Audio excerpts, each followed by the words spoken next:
programs and its website by the hosts, guests, and call-in listeners or chatters are solely the opinions of the original source who expressed them. They do not necessarily represent the opinions of Revolution Radio and FreedomSlips.com, its staff, or affiliates. You're listening to Revolution Radio, FreedomSlips.com, 100% listener-supported radio, and now we return you to your host.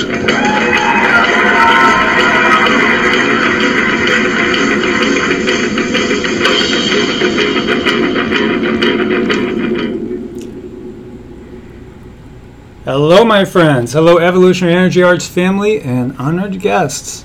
So thank you for joining me here tonight once again, where we talk about earth changes, and we talk about conspiracy, and we talk about hidden history. We talk about the Illuminati and the Cabal, and all those things and a lot more. So you guys give me a call.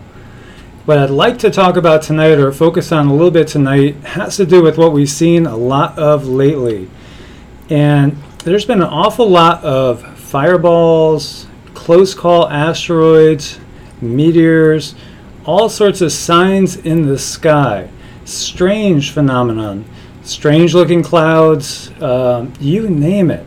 It has been really weird out there. For years we've seen photos of two suns in the sky, or what appears to be other planets in the sky. So I'd like to talk about Nibiru, Planet X, things along those lines, what your guys' thoughts are all about that. And of course, I'm open to suggestions with anything else as well, and love to hear you guys chime in on that as well. But for me right now, that's one of the big things I'm really wondering about. What's up with all these asteroids? Hello, caller. You are first on the air. Hey, Michael. It's Ray Ray. Hey, Ray Ray. How you doing, my brother? I'm doing absolutely spectacular. How about you? Doing great. Doing great. I know you have been on a roll.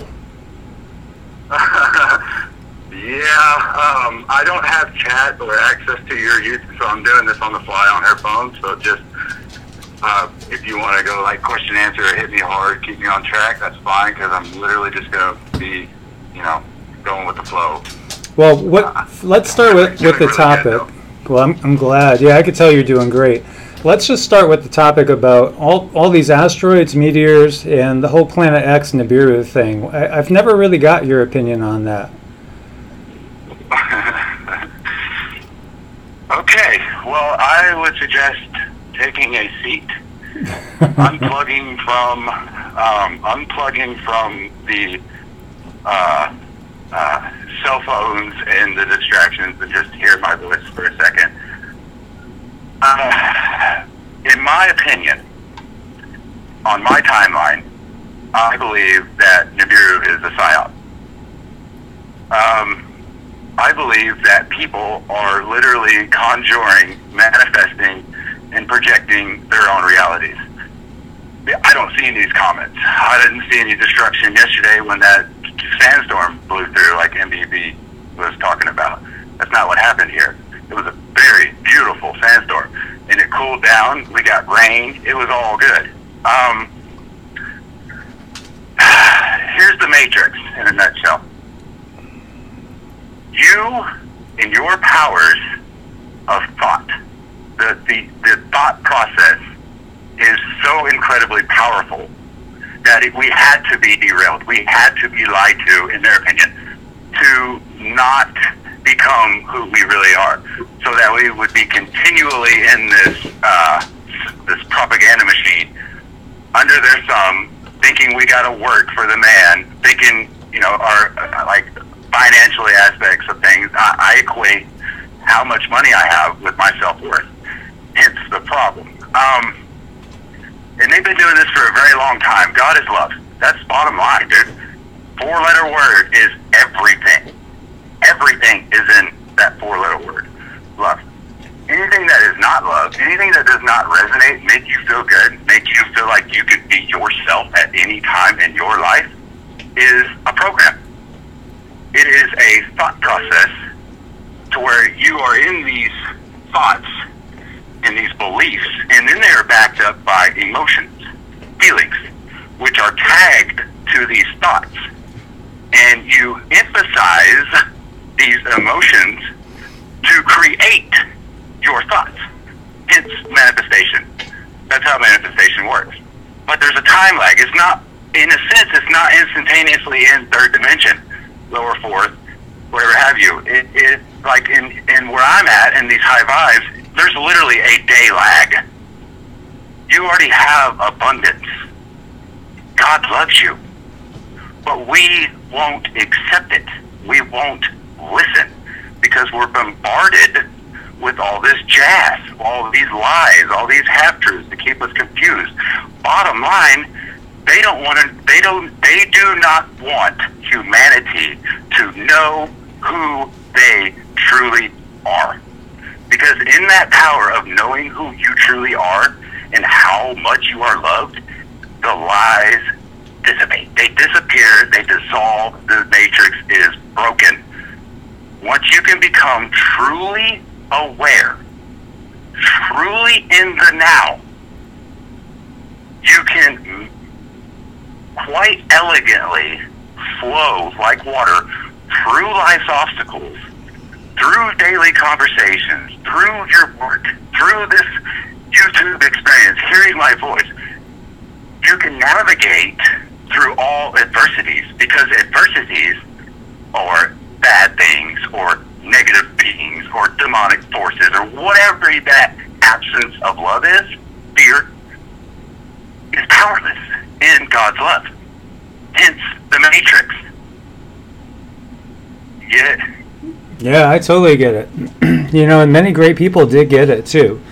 And that it really is the bottom line. It really is. And I have seen in some of the comments of some of the family members here where people have kind of gone against what we've been told and say, no, it really wasn't that bad, or this wasn't that bad. But then we see the photos, like say in Japan, for instance, if you watch the video today, of the husband and wife like on top of the roof of the garage and then sliding off into the water, and I mean that was real. But again, even so, like you said, the whole thing is staying in a vibration of love, compassion, and not falling prey to divisiveness and fear. All of that is literally mind control, so that we will divide, that we will become divided and conquered by a few. Because if just one, let's say just one, comes online and starts that fire and spreads like Christ did, it disrupts everything. The light comes back. The light is illuminated in the darkness. And people flock to that. They flock to truth. They flock to love by design. We are not naturally what we have been created to be. And what I mean by that is what the powers have been, tricked us into believing. In my opinion, Christ is not what most people think. Not by any means. But even that is twisted and nothing but a half-truth. His message was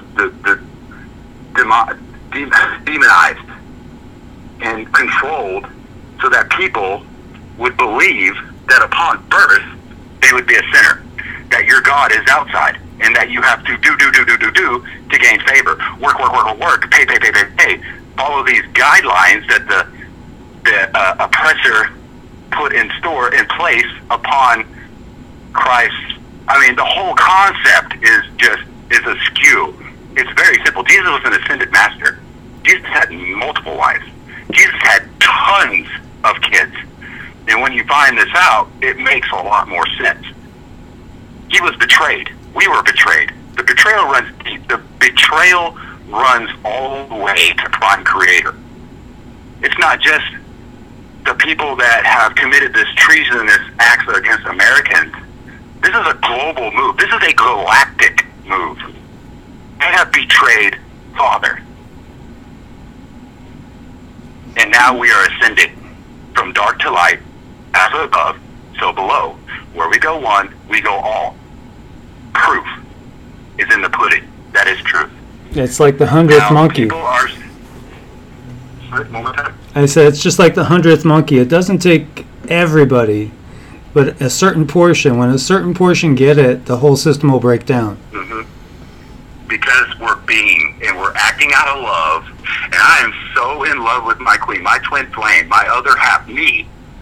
We are one. We are all one. We are all fractals of the one, of the Most High, of Prime Creator.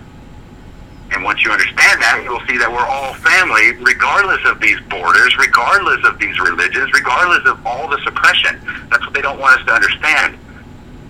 I'm on it, dude. Sorry if I sound so rambunctious, but it's been this all day long. No, I get it. I mean, I get it totally. And, you know, I've met a lot of people from different faiths that get it, you know, so it's not just one faith that gets it. And that's one of the things you know, it's hard for a lot of people because of their conditioning to grasp. And it really is all about love. Well, as far as getting past the system, it's all about love, acceptance, compassion, and gratitude. Right. Thankfulness. Oh my gosh. Recognize your Creator. He has screamed and screamed and screaming and weeps. He literally just wants you to be like, you know, this concept of third dimensionality, of earth, of good and bad, of neutral, whatever have you, is really awesome. I love every aspect of it. Even the deepest, darkest sexual deviancy that I had when I was younger, even those things have brought me to an awakening. Not an awakening, to a remembrance. The Great Awakening is the Great Awakening. To me, it is the great remembrance of who we are. We are divine. We are gods. We are creators.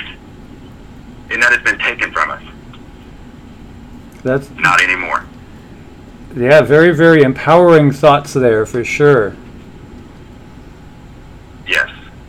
Disclosure is next, then the pain, and then fun. Truth. It's already happened. It happened last night. And if you can hear my voice, if you can feel the resonating love and the piercing slap to the face, because love can be rough. Understand this. Tough love is still love, nonetheless. You understand what is going on, that we are ascending. It is happening. And once you realize how to get in the now and step out of these emotions, feel them in your body, your chakras, step out of that, see the thing in your hand that is the program, that is that cyclical behavior that keeps knocking you on your butt. Once you see it for a thing, crush it. Come back to your heart space and function out of love. It is the only way forward. It is the only thing that is real. So true, my friends, so true. And I have a question for everybody out there, because I know what we've talked about, the energy and all, and I know what you're feeling, because you feel like I feel. So how many people out there are feeling different energetically? How many people are feeling like vibrating, tingling, buzzing, strange energetic sensations just running through you at times? At times you feel almost spacey, like you're out of the body. What else are you going to share, Ray Ray? Yes. Your head pounds. I know a lot of people are experiencing their head pounding. A lot of that has to do with your chakra. Your crown chakra is activated. You are online. You know, you are feeling these energies, and if you can let go and just embrace it and feel the downloads, feel your own light shining, and be aware. Because once you become aware that you are aware of the matrix, of the mold, you can break down the matrix. You can start creating in love through the heart space. Magic happens. Abundance falls in your lap. You don't even have to work for it. You just be. That's a beautiful thought, and I'm going to go to the next caller, but thank you for starting us off on such a high and powerful thought. Yes, thank you. I love you so much, Michael. Our journey has been wonderful. There will be books written about it, my friend. Much love, my brother, as always. And say hi to your other half. Namaste. Namaste. I will. Namaste. Bye. Bye.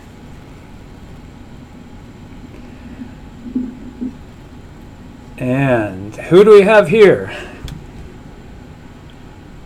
Hey, Michael. KJ, New York City. Hey KJ, how you doing this week? I'm doing good, brother. How are you? I'm doing good. I can't complain at all and wouldn't complain anyway. I'm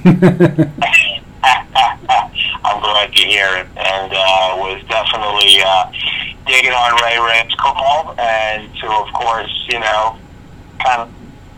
it's kind of very much in the theme of the way I tend to put things. I think it's important for people to, I live and work by what we call the KISS theory. I'm sure you're familiar with that. Keep it simple, stupid. Yep. And I'm like a born and raised New York City guy. No bones, no BS, no. There's not much gloss to my presentation. And I find that keeping it, as close to the reality, and as I like to say it's about getting back to the source. I know when people talk about the Matrix and things like that, all of these things to me personally are foreign concepts, because I've always been kind of the outsider within, I like to say. I understand the concept of constraints, but I've always been fortunate to kind of have a perspective from the outside of it all, because I've never been one of those people who was ever really caught up in any kind of constraint.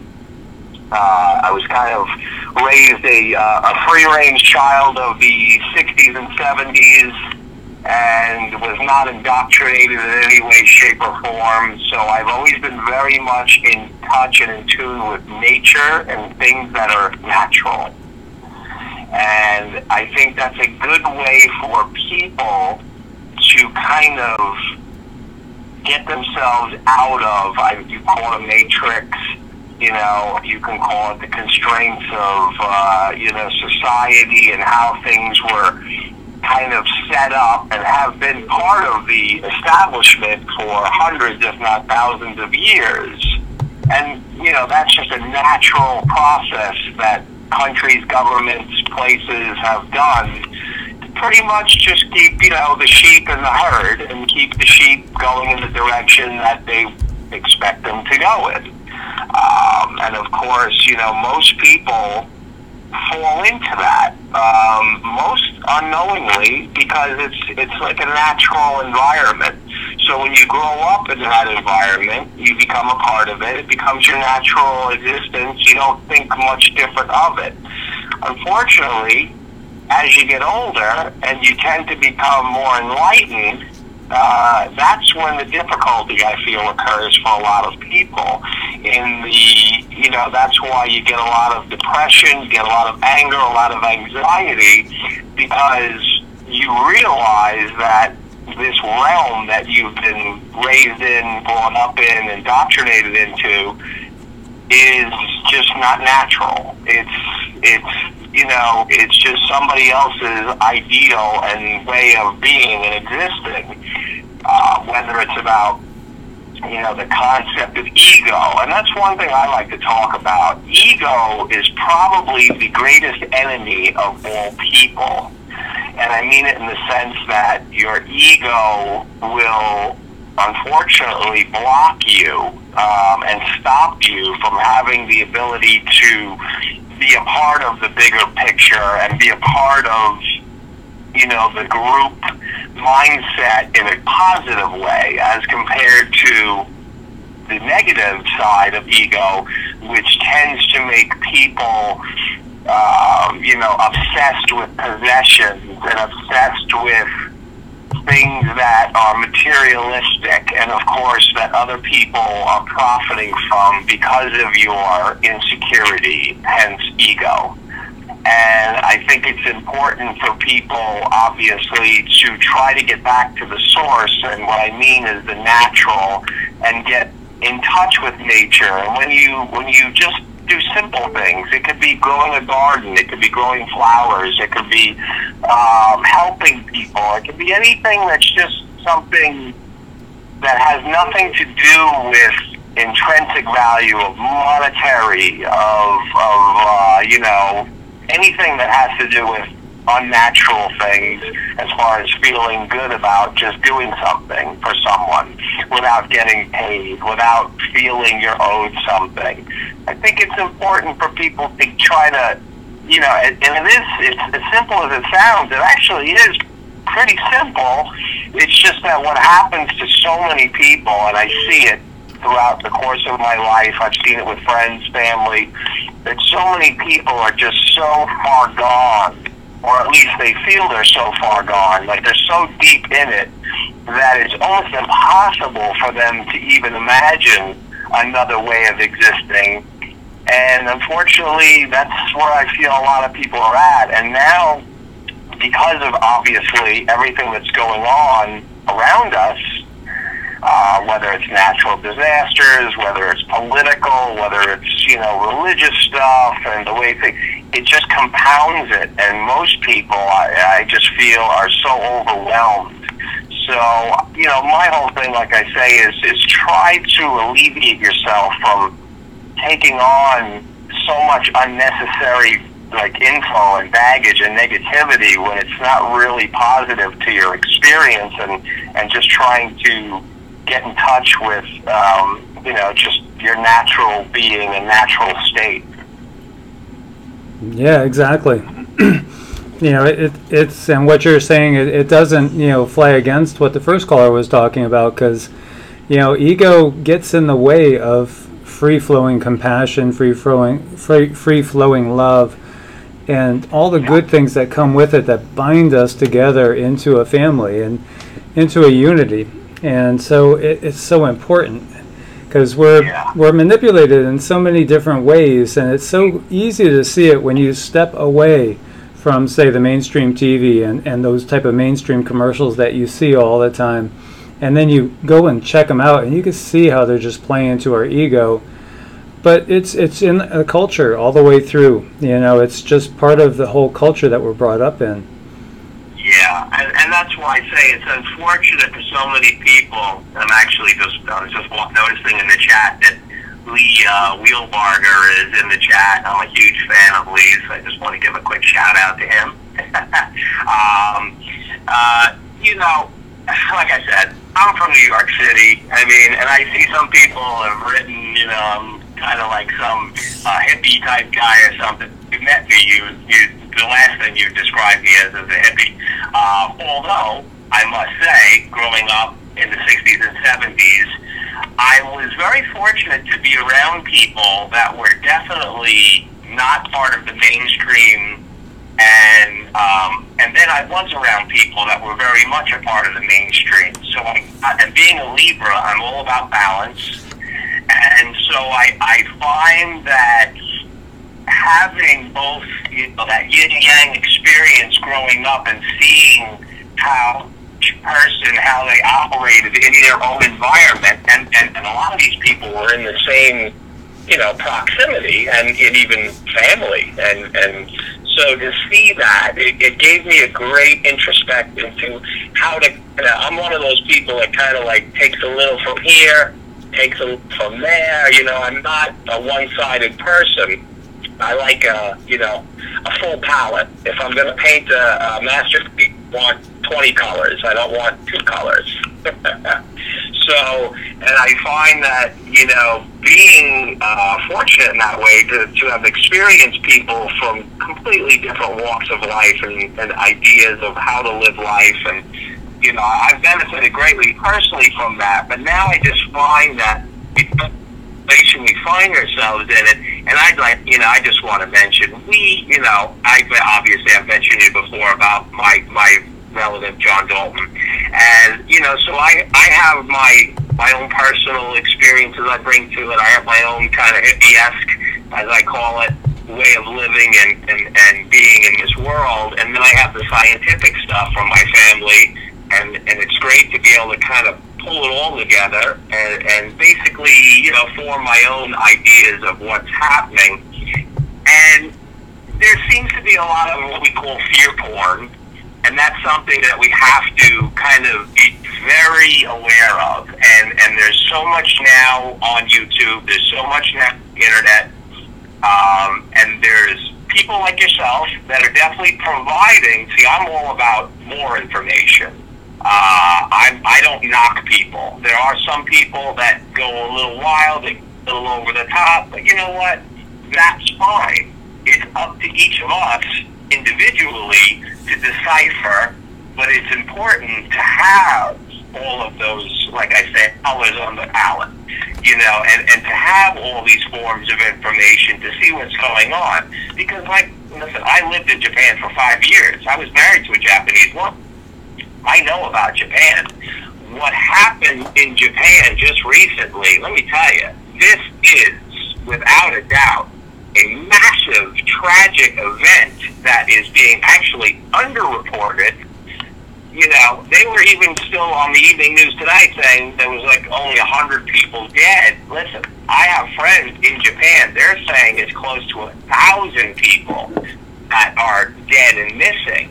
So this is a massive, major event that has struck this area. And this season of typhoons in that region is just the beginning part. So for this to have happened in that area, in such a major populated area, it's not looking good. It's looking really bad. We are really in the early stages of this massive climate change that we are going to be experiencing real time over the next 2 to 6 years. And it is just going to be ramping up more and more, and you know, people need to really just take heed and understand that these type of events are going to be all over the planet, and it will happen where you are eventually. Nobody's going to be safe from any type of catastrophic event over the next couple of years. And as they compound and get worse and worse, it's going to be really terrible. It's going to be, unfortunately, and I just hope and pray that people, you know, whatever it takes for you to be prepared, or to just, you know, get right with God, if that's what you know, of course, as a Christian, that's kind of my path, and that's my way of dealing with a lot of things. And I just hope and pray that people really understand what's going on, and just take heed and be prepared. Yeah, we've definitely seen a huge uptick.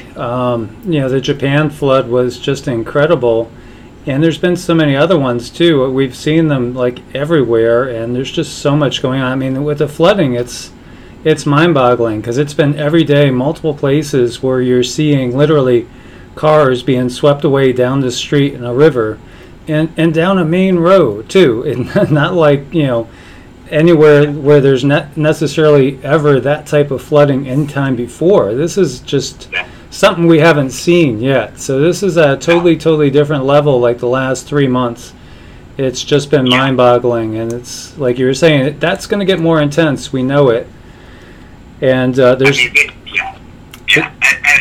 And even what happened, just you know, they didn't report much about this in Hawaii, but they got, because of there was a recent, again, caldera explosion, and then just because of the off gas, and people don't understand, that type of off gassing creates weather in itself. They got like a massive 9 inches of rain in, like, you know, just a couple hours in this one area, just like one region. I mean, it's one thing if it's down a large area, but now it seems like what's happening is there's these areas that are just dense, and that's the most dangerous, you know, form of, especially rain or hail. We're seeing hailstorms all across the planet, where normally hail used to be a very rare occurrence. So what's happening now is, you know, there's just a massive induction zone, as I guess with the rain and the weather in any given location.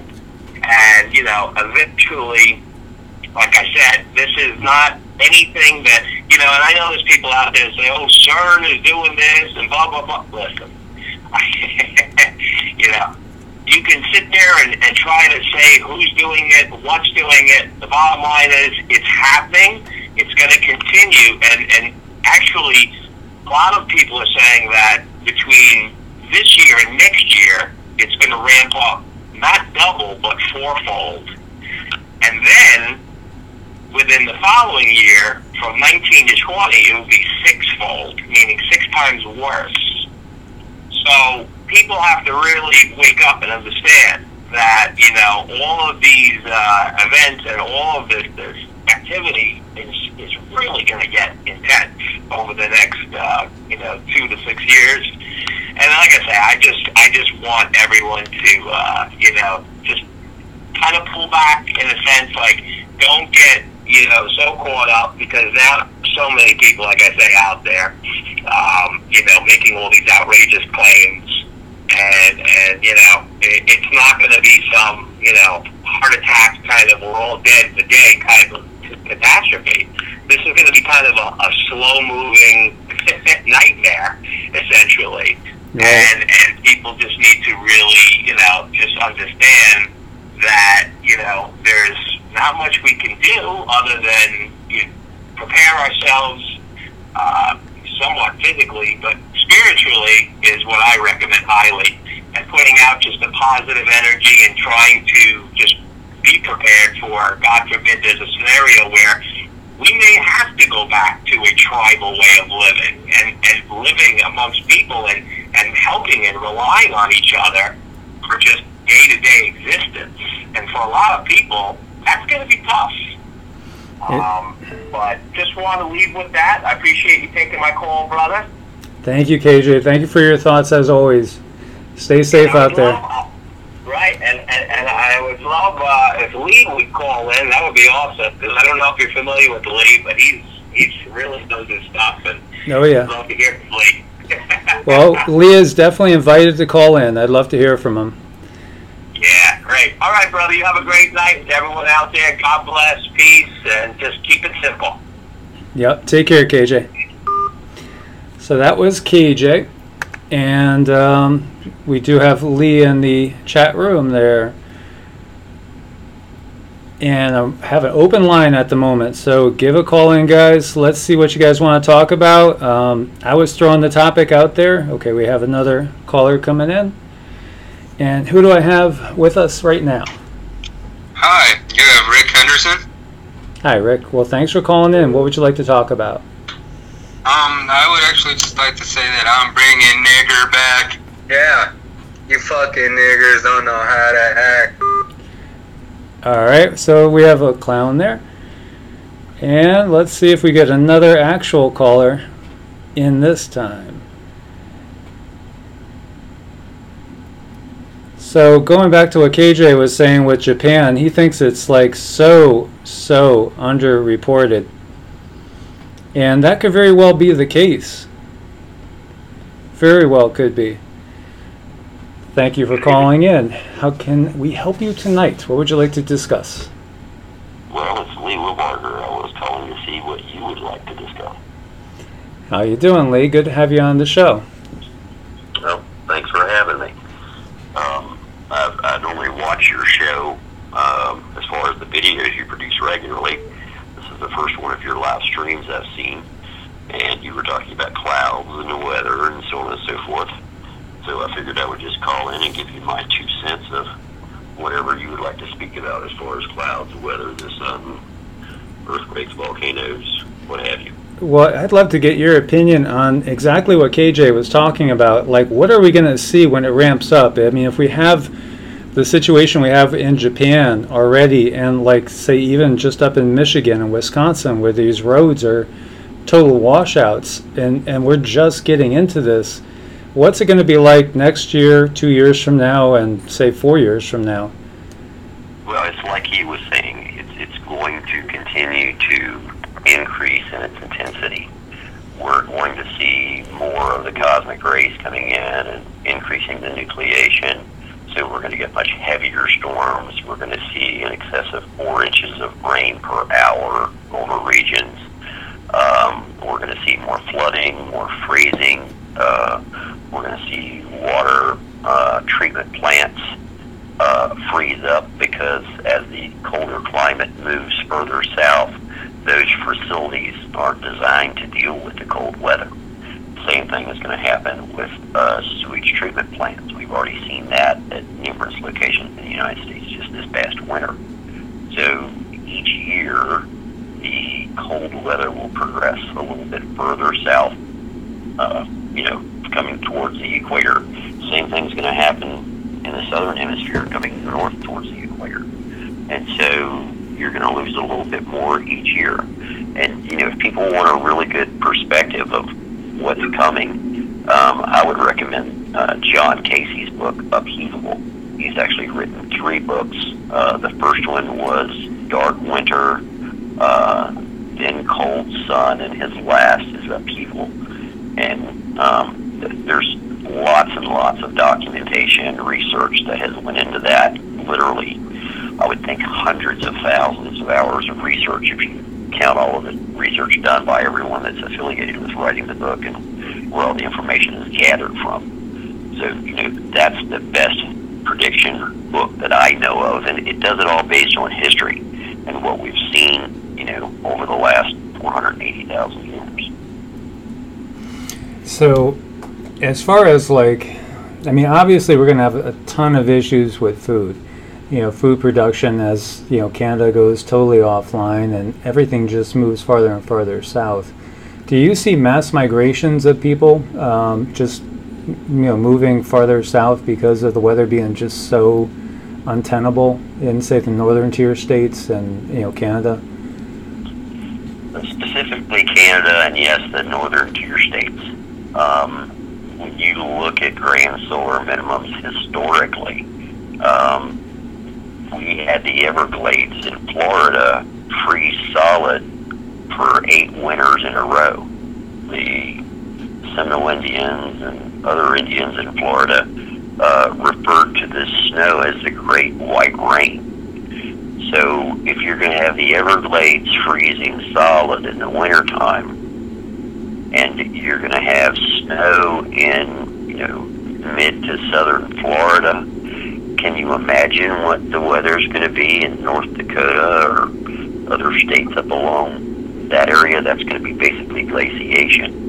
So you are going to have some people migrating out of Canada and other northern regions because it will just basically get to the point where it's unbearable and people won't be able to, do anything. They won't be able to move from their homes. They won't have the power, because the power grid will go down. It won't. What people don't realize is we are on just the cusp of our electrical grid collapsing now.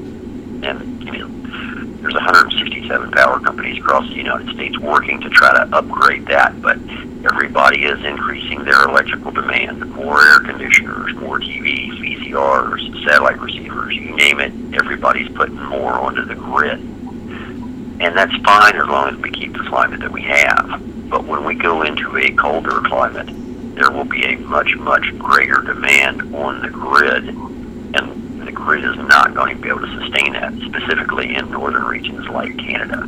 So yes, there will be people who have to move to southern regions. Now that will not apply to Alaska, will not apply to Washington State, Oregon. That region right there actually stays warmer and warms up during a grand solar minimum because of the way that the heat convects in the Pacific Ocean and comes north.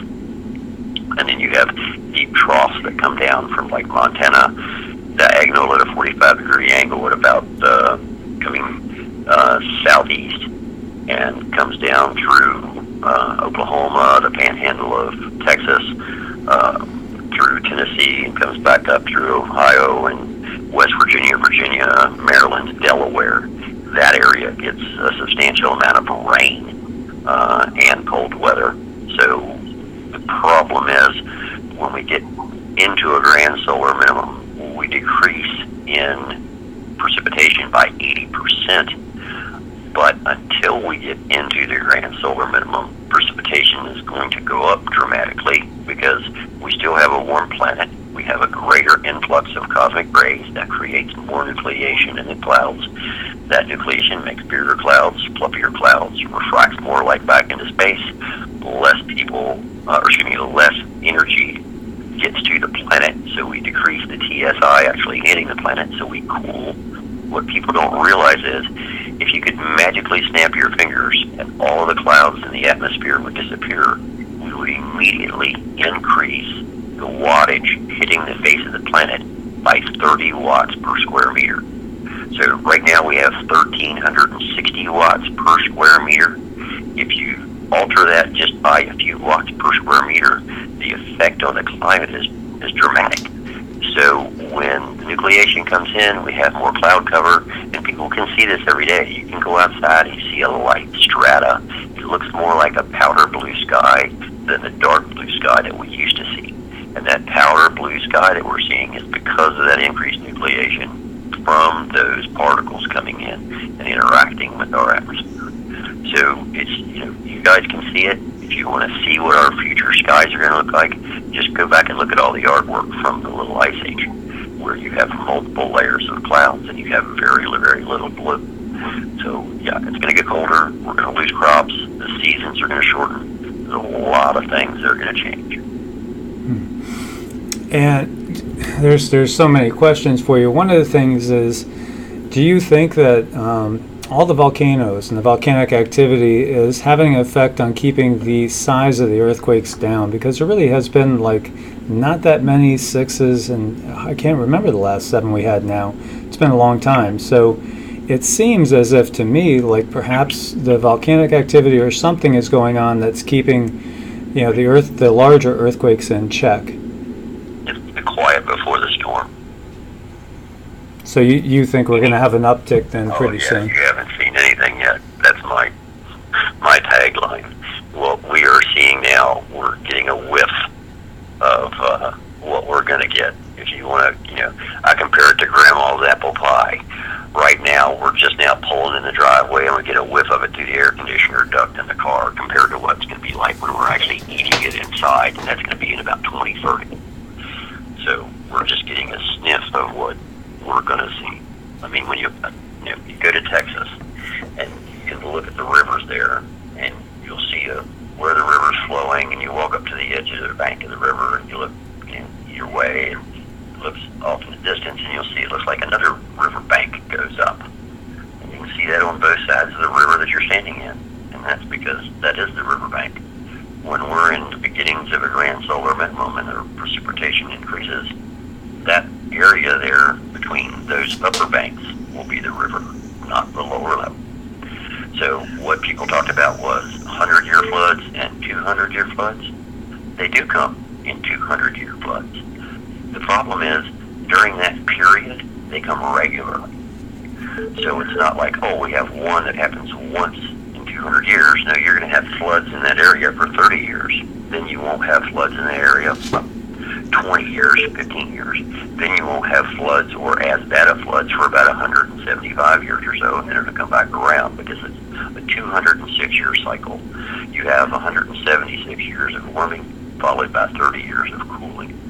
And you can see when the cooling is going to start because you have the waves of the solar cycles. And when you have cycles that start to decrease in their amplitude or the number of sunspots per year, anytime you have a solar cycle that has 2 peaks and the second peak is higher than the first peak, then you're about to go into a grand solar minimum. And I look at it as like if anybody's ever used a bilge pump or a water pump to pump water, they see how far the stream is spurting out, and the first time the pump cavitates and sucks a little bit of air, that next spurt, it spurts the water a little bit farther than where it was going before. And so that's basically what you see in that second peak. That's the telltale signature of the sun is going to go into a minimum. So we saw that, and we're doing that, and we're going to continue to fall off. We'll go through a low of this cycle. This coming cycle shouldn't be more than 70% of this past cycle. And then if you look at Valentina Zarkova's work with the electromagnetic fields of the sun going out of phase, we will actually be going through 4 periods of the sun being out of phase. So you'll have the first 2 magnetic fields will start to go out of phase, and so you'll have a week, and then a little stronger, and then a week, and then a little stronger, and then a week, and a little stronger, a week, and a little stronger, and come back out. That's going to be 30, 60 years to go through all of that. So we're in a long duration of this minimum. The other bad part about it is during these periods where magnetic fields are going out of phase, you have the possibility of what they call regions of magnetic instability, which eject gigantic CMEs, just like the Carrington event of 1859. And that basically fried all of the teletype equipment that we had in the United States, as well as fried the transatlantic cable that went from the U.S. to the U.K. So these are things that we will see coming, and Carrington events aren't events that just would only happen once. When we go back through history, it's reported basically about every 200 or so years that it does this. So we're about ready for another Carrington event. And the problem that we're having with this one is we're 4 times more likely, by my calculations, to have a Carrington event over the next 60 years than we were when we had the Carrington event. So, what else you got? So, as far as you talking about the grid going down, so what type of time do you think we have before we actually see that? Well, the problem is that can happen anytime it wants to. In fact, if we had been in a little bit further ahead in our progression around the sun here several months back, we would have already had it. About a year or so ago, when we had the event where I think it was an X-45 or whatever it was that came out of the backside of the sun from, I'm going to say, an AR-2671, or actually it's been around again, so I think it was AR-2673, that ejected off the backside and sent a tsunami wave across the entire face of the sun when that ejected out of the backside. Had we been on that side of the sun when it did that, we wouldn't be having this conversation. Most of us wouldn't have electricity. So that's happening now. And that's why people are preparing around the world now. Russia's preparing, China's preparing, Pakistan, India. So, people here in the United States, millionaires are leaving the country in droves. Yeah, I remember a couple years back there was a ton of them moving to New Zealand. That seemed to be a hot spot for them. So if you were in that situation and you were, say, a billionaire, where would you go? I like Florida.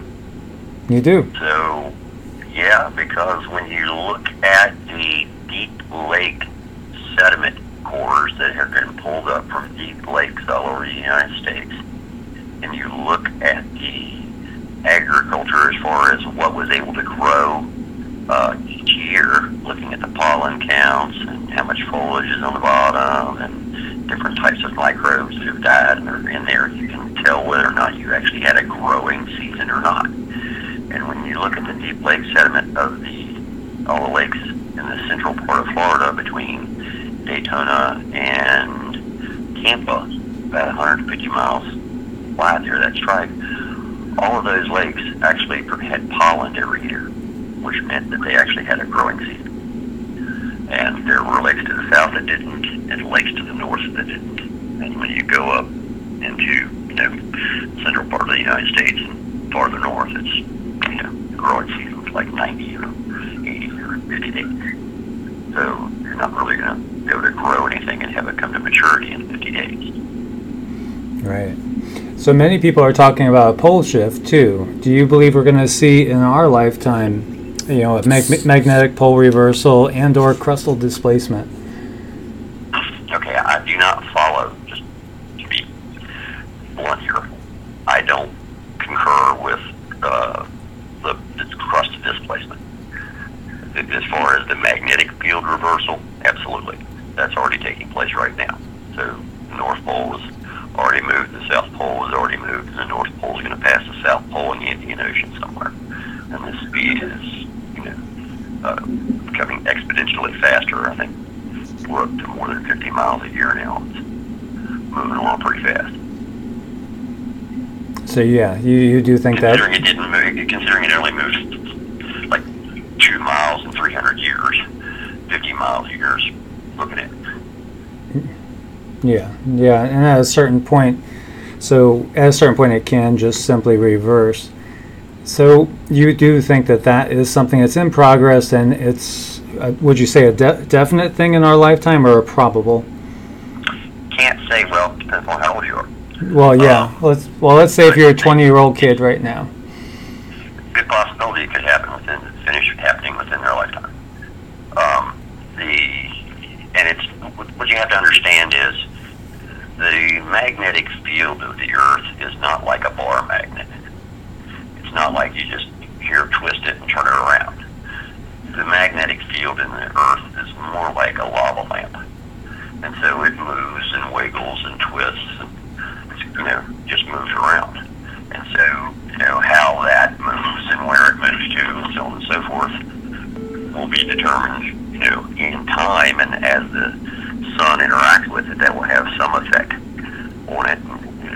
As far as the cosmic rays, as far as heating the magma within the planet, it's getting hotter. You can see the magma just look at what's coming out of the island of Hawaii. Look how bright that is, how fast it's moving, how much has flowed out. I mean, they already added over a square mile of the island. So, that's a substantial amount of lava that has come out of there, and it's going to keep flowing. That's not going to stop anytime soon. By the time this is all over, Hawaii might be twice the size it is now.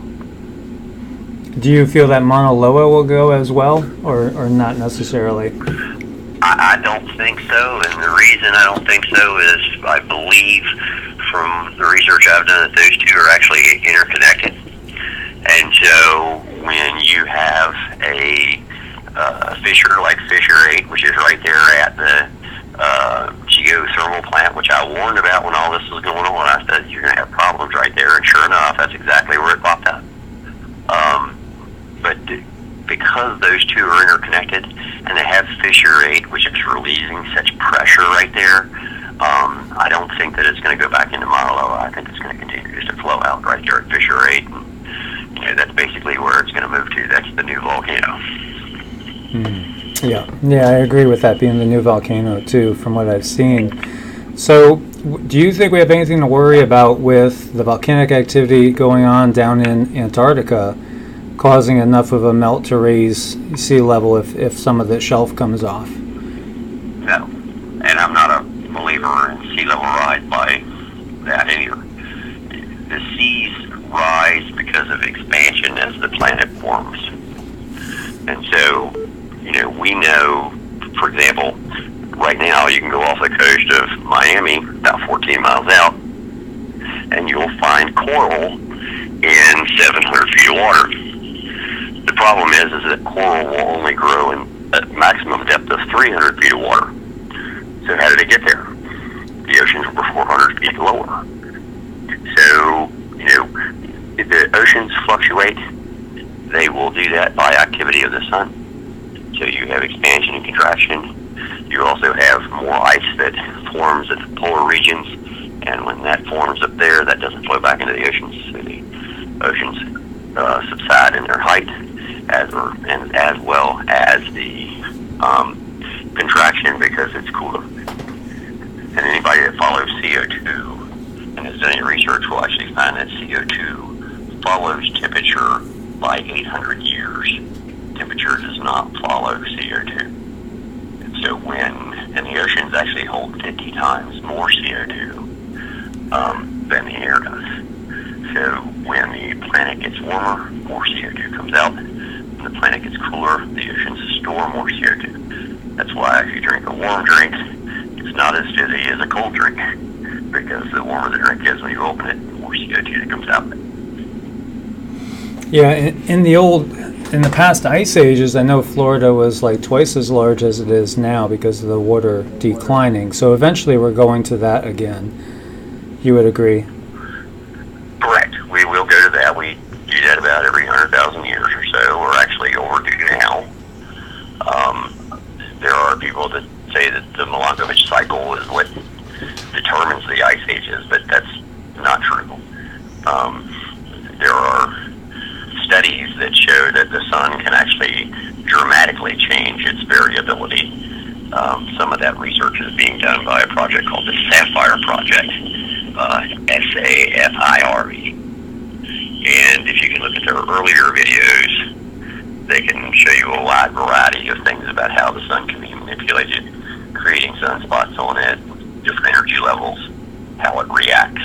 So the way we look at the sun now is much, much, much different than what people have been looking at the sun. Through research now, we believe that the sun is actually a plasma sphere. And that plasma sphere is powered by basically giant currents that flow through the galaxy. And that energy comes in through the sun and then comes back out through the bottom of it and goes on. And when you look at the data that was gleaned from the Ulysses mission about the solar wind speeds and so on and so forth on the sun. We're heading to break now, Lee. That falls in. Thank you, Lee. We're heading to break right now, and we'll let the commercial come in. But fascinating stuff. Thank you so much for joining me, Lee. It's very interesting. There's so much going on. And before I let you go, did you have a thought on all those strange, anomalous things we were seeing where waters were receding? Last year we saw them a few times in South America, and just strange receding of the coastline, and then the water would eventually come back. Yes, and I have not determined exactly what that is yet. I've got about 5 or 6 different possibilities, but I do not have nailed one down permanently to tell you what that is. Yeah, oh, you're welcome. Thanks for joining me again. Take care, Lee. You're listening to Revolution Radio at freedomslips.com. We'll be right back after this message.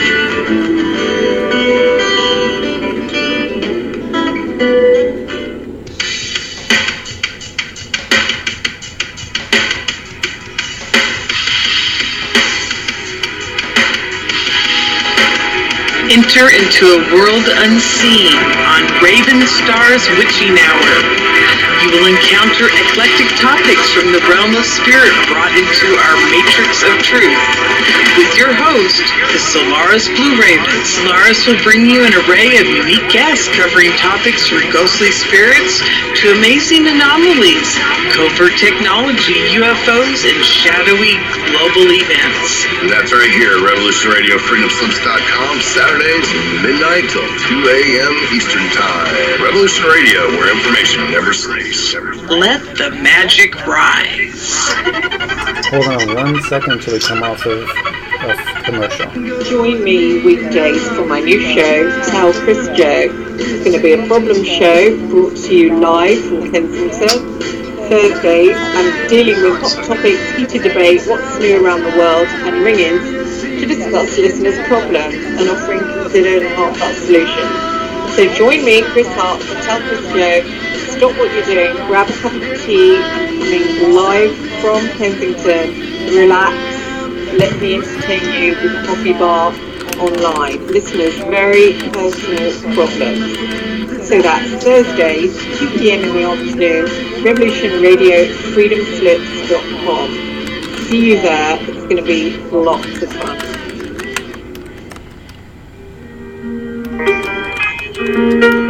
This is Barbara DeLong, host of Nightlight Radio, inviting you to join me on a cosmic journey, exploring a metaphysical montage of spiritual material, covering everything from the mundane to the magical, UFOs to unicorns, and everything in between, including spiritual readings for those who seek enlightenment. Nightlight provides you with equal measure of light, love and laughter, insight, wisdom, and inspiration. Monday nights, 10 to 12 p.m. Eastern, right here on Studio B, Revolution Radio at freedomslips.com.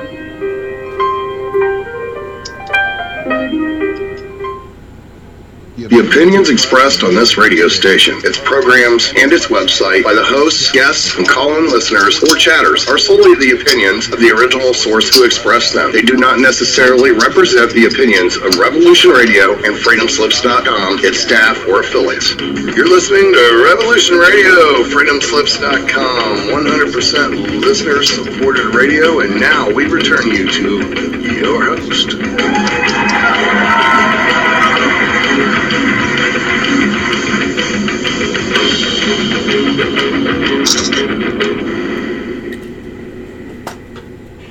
Thank you, everyone, for joining me. Now we're going to go to our next caller. And who do we have with us now? My name is Lars, calling from North Carolina. Hi, Lars. Well, welcome to the show. What would you like to talk about? Well, first, thank you for giving me this chance to even call you guys and to follow up Lee Wahlberger is like a great honor. I'm a fermenter, and I want to share some of my experience with how it is good for you and how it saves money and also increases the food value of what you're eating by 400%. Sure. Yeah, definitely. Go right ahead. Well, cool. I've got my my top 5 things that I like about it, and I just want to share that. So ferments are like a metabolizer. At the bottom, the bottom line is that it's an energy food because it's bioidentic to human nutrition. And one of the amazing things is that it produces out of regular vegetables lactate, which is 2 glucoses and a carbon smushed together, and that's exactly how your body degrades food for its own endogenous fuel. And it's also loaded with lactic acid, which is the transporter, the metabolizer that shuttles that lactate to the cells and then takes the waste away to the lungs and the kidneys. So, being bioidentical, it's a chicken and egg question. Did lactic bacteria create humans, or did we create a way to, make lactic fermented food? That's pretty interesting. Yeah, well, I know of the health benefits of food such as sauerkraut, for sure.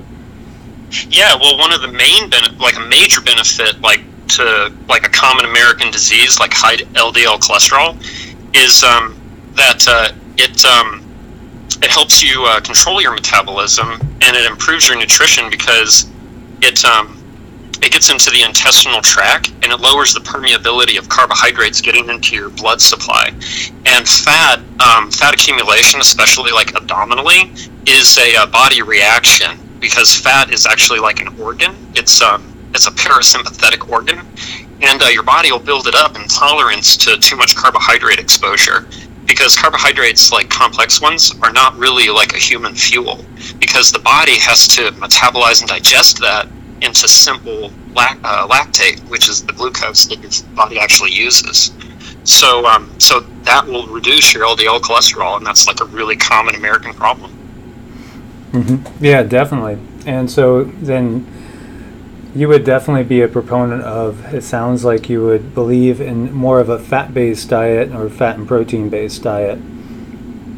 Well, ironically, the body does to fat exactly what lactic bacteria is doing to the vegetables. In the liver, it's converting the fat into lactate, and so the however you get it, it's still going to be converted into lactose and lactate and glucose at its core.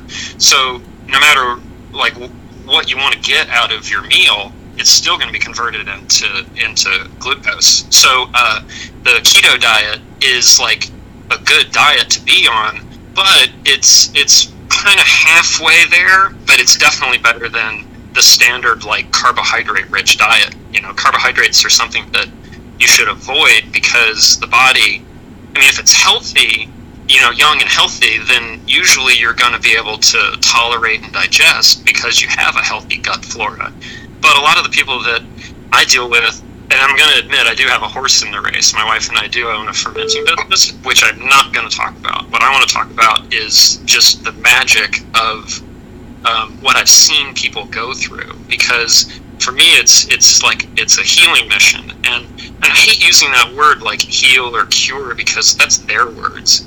The word, like, I like to say, like, remission of symptoms, because when you actually get primary nutrition out of your food, that's a symbiotic relationship that you and the lactic bacteria have in common. So your gut is perfectly designed to house lactic bacteria and get the benefits from it. So when you pre-digest your food, it's called autolyzation. When you autolyze those carbohydrates into lactate, that's exactly what your body's going to do. So when you're eating fat, in lactic bacteria, it's called sopification. But when you consume that stuff, your body's going to do exactly the same thing. So as far as like promoting a fat-rich diet, that's both good and bad. But imagine, if you would, a primary nutrition diet, because really at the end of the day, it's not the fat your body wants, it's lactate, it's lactose, it's glucose. That's what your body's going to run itself on. Now, there's other awesome things about fat that the body needs, like alpha-linoleic and gamma-linoleic acid, which is the precursors to like CNS fluid, and also like brain matter, and like your higher end endogenous molecules like hormones, receptors, things like that. Mm-hmm. Well, so in that, what other types of foods are you fermenting? Well, you really can ferment everything, and one way to have good success is to take a strong base of vegetables. Obviously, cabbage is a great choice. And don't ever include more than 20% of like fat or seeds or fruit to your ferment, because the lactic bacteria is capable of digesting those things.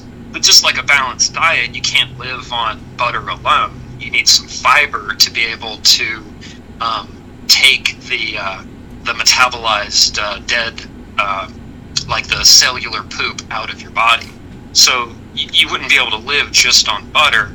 You need fiber for the body to function as it normally would, because once the digestion and processing has happened in the upper intestine, it's going to shuttle it down into the lower intestine, where it's going to dump all of the remaining cellular waste, and then it puts it into water-soluble fiber.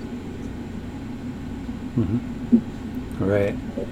So, well, that's definitely interesting. I know it can be a boost to the immune system for sure.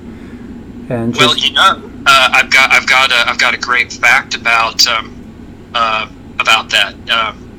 Ferments actually are a huge antimicrobial and antiviral. They one of their big byproducts, and you're going to hear a lot about this from the medical industry in the future, because you know they love us so much. They're going to have to replace all of their antibacterials, like their anti stuff that they give people. What do they call that stuff? Antibiotics.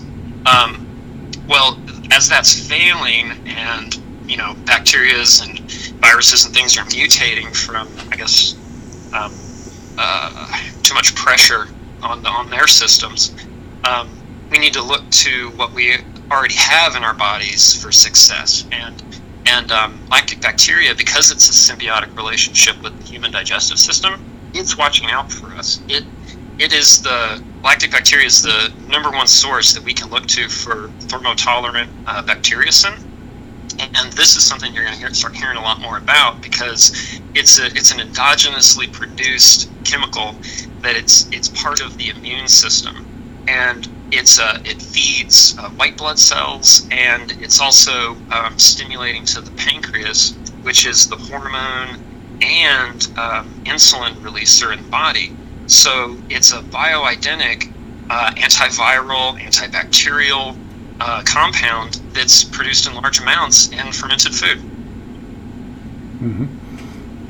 Yeah, the microbiome is very, very important, you know, without a doubt. And, you know, the gut is the second brain. So it's definitely a good idea to treat things along those lines, instead of, you know, treating them with antibiotics and just ruining the balance of everything. Well, thank you for the info, Lars. That was an interesting call, and thank you for joining us so much and sharing. Yeah, thank you very much for giving me that opportunity. I really appreciate it. Have a good one. You too. Take care now. All right, guys, we have an open line. If anybody wants to give a call in and discuss whatever you want to discuss.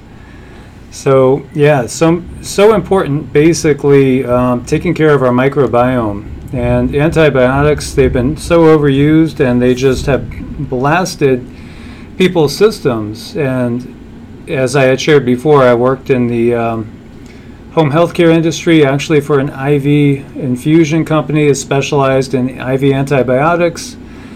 That was going back about 17 years ago or so. And it happened to be the time when I got Lyme's disease, and all the people that were on board with Lyme's disease, they were just getting worse as they went through one round of antibiotic after another. So I decided to go to a naturopathic doctor that was also a doctor of traditional Chinese medicine, an acupuncturist, and basically I went the natural route and got better. And so I'm very glad I did that instead of going the other route, which would end up causing so many other problems. So do give a call in at 614-400-5835, and let's hear what you guys want to discuss. Have you guys seen that we're going to have a comet come through in August, and then potentially another comet in September? That was news I was getting from a lot of subscribers out there, very concerned about those comets coming. And hello, caller. Who do we have with us now? Hello, my name is Olga, and I'm just calling to let you know that I love your channel, and I've been watching it continuously for 2-3 months now, and just thank you for all the great information. That is all. Well, thank you so much, Olga. I'm glad that you enjoy it, and thank you for calling in and sharing. And thank you so much. Yes, you take care. Thank you for being part of the family. Take care. Bye-bye. Bye. Well, that was a nice call from Olga. Always nice to hear people that enjoy what we're doing here and enjoy being part of our Evolutionary Energy Arts family as it keeps growing. And as I was telling you guys before, also, we do have some contact info for any of you guys that are interested in meeting up with like-minded people in the LA area. We do have somebody that's going to be organizing things in LA. She is in Northridge. We also have another wonderful family member up in the Brockton, Mass area. And we have other ones coming on as well, and that will organize meetings and meetups. And so if you are in the greater Tampa area, or you don't mind taking a little drive, we're going to have a get-together on July 28th at 3 p.m., and that's a Saturday. So anybody that's in the area, feel free to message me. I'll give you all the details, and come and join us. It's just going to be just an impromptu get-together. The first get-together we had was just simply over pizza at a restaurant, and we're going to be doing a lot of these other get-togethers and just talking and getting to know each other and sharing our plans and everything. So again, guys, come on, give me a call while we got an open line at 614-400-5835.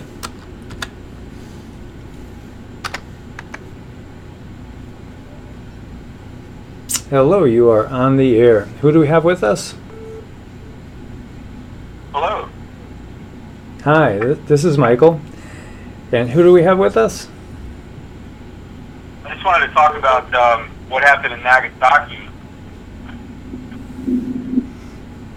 As far as the Japanese flooding, or are you talking about the bombs in Hiroshima and Nagasaki?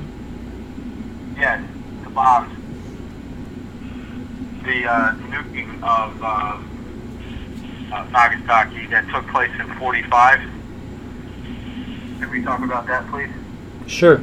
What would you like to talk about it? Well, I don't think a lot of people know this. but that was a intentional targeting of the largest Catholic enclave in Japan, which is like an old vendetta, I suppose, that the Jewish president at that time wanted to take care of for his, I guess his countrymen, I guess, whatever you want to call that. So, I don't think a lot of people are aware of this, and you can find out, where I found out about it is that Global Research,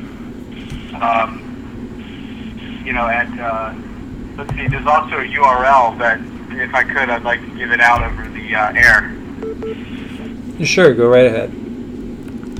It's GOO.GL/8V. One second. Sorry.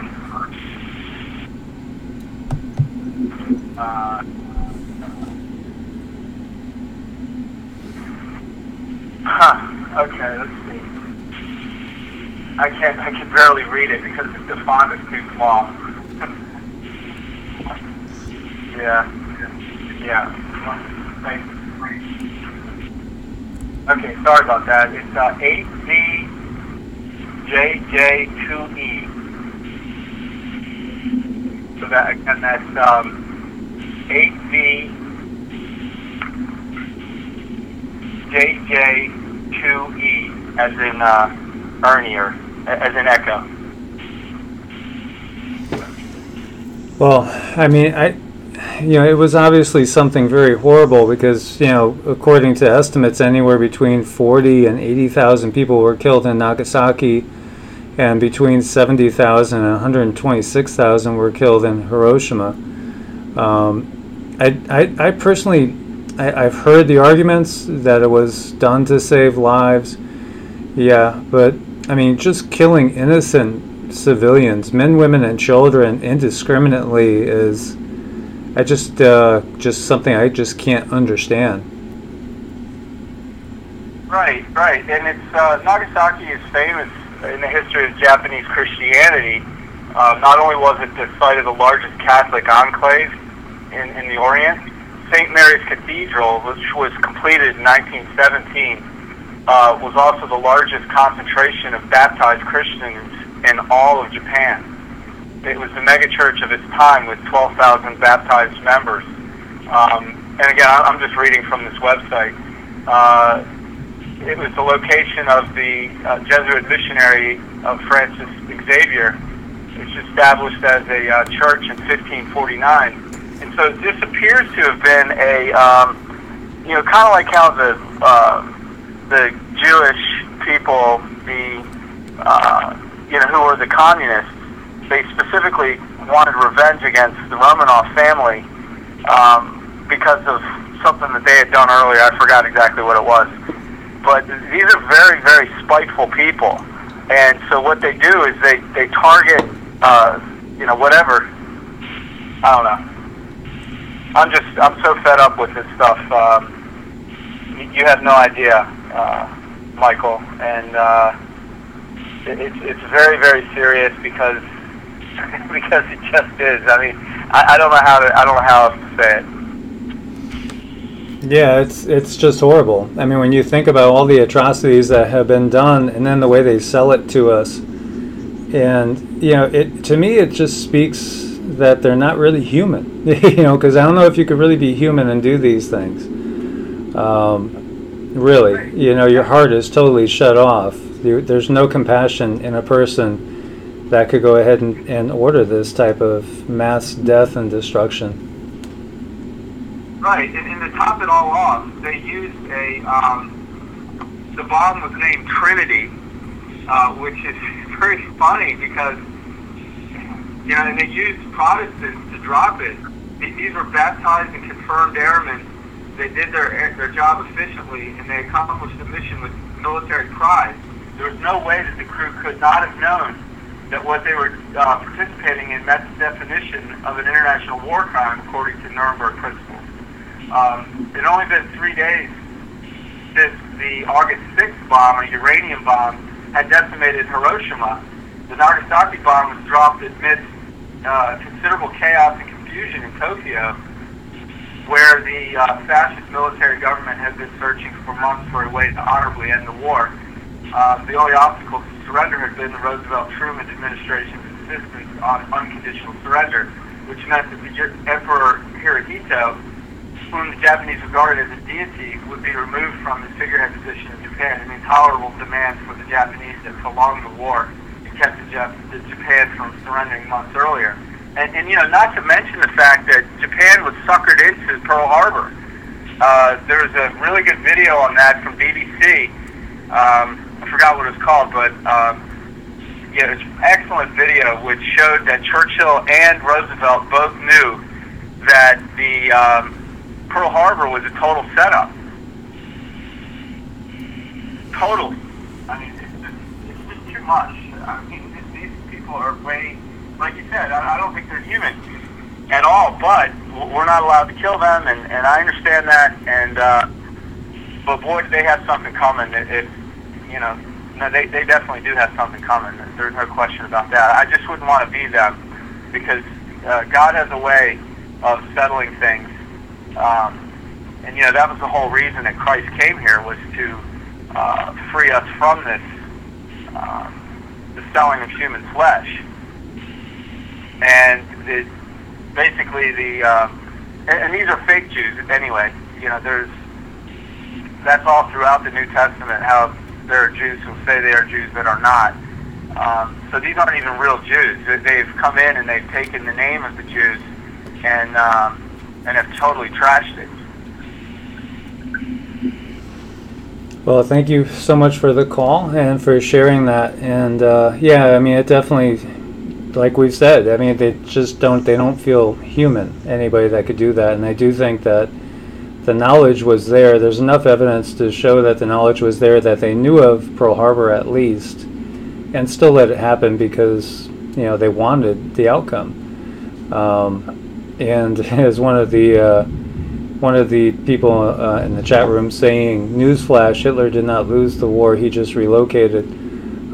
Yeah, their Operation Paperclip, you know, I've spoken about that before too, where so many of the top Nazi scientists ended up coming into the U.S. and, you know, in positions of power and great authority as well. And there's just so much behind the scenes that if you don't delve into it, you wouldn't have a clue. But, you know, people that do delve in discover just how deep and dark it runs. Yeah, it's plenty dark, and but it is necessary to see the full range of what is in order to know what to do about it. In order to be, you know, a good steward of reality, you have to know reality, and you have to do it fearlessly. There can be no fear, because fear is, you know, there's no such thing as fear, because fear is basically it's an acronym for false evidence appearing real, and so you can have no fear.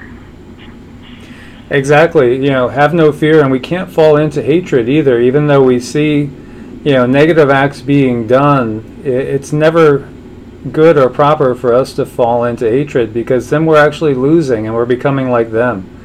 You know, so we got to maintain our own vibration. We have to maintain our own love and compassion in our hearts, and, you know, not fall into it, you know, because it's so easy to manipulate people into seeking revenge, you know, and it goes back to Machiavelli, you know, and that, you know, if you have two neighbors and you want what your neighbors have, just get them mad at each other, you know, get them to kill each other. And that's kind of what they do to us. Oh yeah, absolutely. Like they say, the second rack gets the cheese, right? Exactly. Well, thank you so much for your call, my friend, and stay safe out there. You too. Thank you, Michael. Take care. So that was maybe not an upbeat call, but, you know, it's just things are what they are, and we don't want to get pulled down into negative energies. And, you know, just like when Christ says somebody slaps you on one cheek, turn to the other instead of an eye for an eye. Hello, caller. You are on the air. Who do we have with us? It's Therese, Michael. Hi, how are you? I'm doing okay. Hey, I wanted to get back on the topic of Nibiru. Yeah, that's great. Let's go there. The reason I want to get back on it is I think we all have little pieces of a very big puzzle. And it's very simple to get into the mindset that the piece we have is the entirety of the puzzle, but it's really not.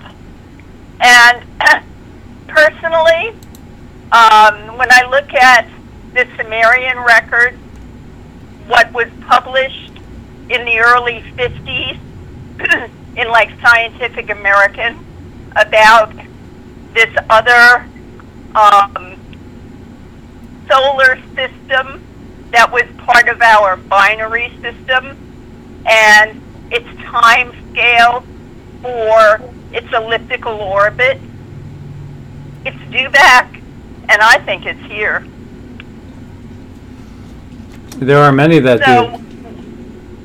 Yeah, and so, you know, if what we're seeing with all these weather anomalies is weather warfare, if it's caused by this, that, or the other thing, it could also be caused by the fact that we have all of these visitors now in our solar system that are causing havoc, and they're going to cause more havoc.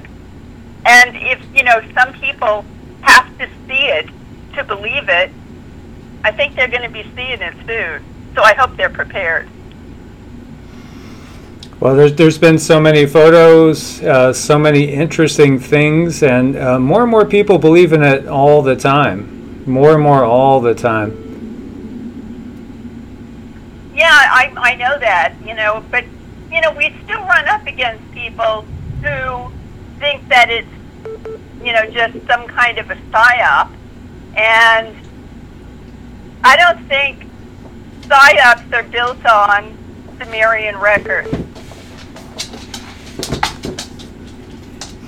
Right. Yeah, I mean, it's just my comment about it. You know, that I think we're looking at something tangible and real. I think it's here now. And I think anybody who tries to, you know, pretend, it's not going to make it go away. And if the Anunnaki do truly live on Nibiru, they're not happy with what their minions are doing here. Yeah, it's a fascinating topic to get into, and you know there's definitely a lot going on, and I've always been fascinated with the whole Nibiru and, you know, the Anunnaki stories. And yes, people probably are hearing Zeke. He's very unsettled tonight. He's just hopping up and hopping down because of thunderstorms rolling by. I just noticed some comments on that, but without a doubt, you know, the Sumerian records go back farther than the Bible, and the stories are more detailed, and you know, they definitely are very, very interesting, to say the least. Right. Well, the volcanism, you know, everything that's happening just substantiates what, you know, what the side effects of this are. Yeah, exactly. And you know, there's so many people out there. You have Dr. Claudia Albers and many others that are talking about it, and they're talking about these stellar cores draining energy from the sun. I forgot what the other gentleman's name was. I had like 4 people sent me this other gentleman's video at the same time, pretty much in like an hour, and he was talking about it being a neutron star. And you know, there's a lot of different thoughts on it. And you know, what is the truth? Yeah. I mean, I've seen so many photos that are very, very curious. I mean, some are just lens flares, and some look like maybe they've been doctored, but there's quite a few that look really curious and interesting. Well, I've seen it myself when I'm sungazing. You know, I mean, sometimes, you just catch a glimpse of it because it's reflecting our sun. So Sol is lighting up its twin. And it may not last for more than maybe 10 or 15 minutes. Now, I've heard that right now, basically, Nibiru is behind our sun. And if it's under conscious control of the Anunnaki, what better place to hide? Right, and I mean, I've always thought too, what if Nibiru was really just the giant, like, mothership that they could put into any position? Well, if you got a planet you can control the trajectory of, I would say it is a mothership. Yeah, exactly, and we did see... It's like the moon.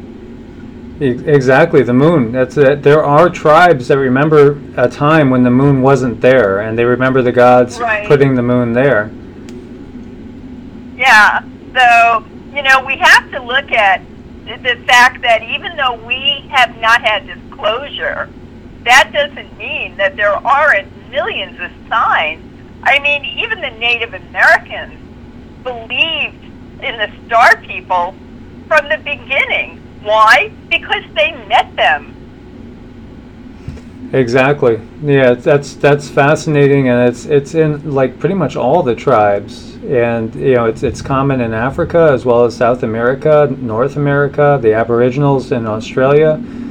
They all have memories of that, of these, you know, star beings, and even knowing which ones they were from. So it's pretty obvious to me, you know, that we've had highly intelligent beings on the planet before Homo sapiens sapiens was here. Right. I agree. And in fact, we probably are a hybrid, you know, or some sort of creation, just like, you know, what's said in the Sumerian record. And so one other thing that we had talked about in the past was sungazing, as you were talking about sungazing. So did you want to share a little bit with that? Okay, well, you know, I started 6 years ago sun gazing, and it's something you have to do very gradually. 10 seconds a day. You do it from when the sun is either rising or, you know, you try to get as close to when it's setting because you're trying to prepare your eyes so that you don't damage them.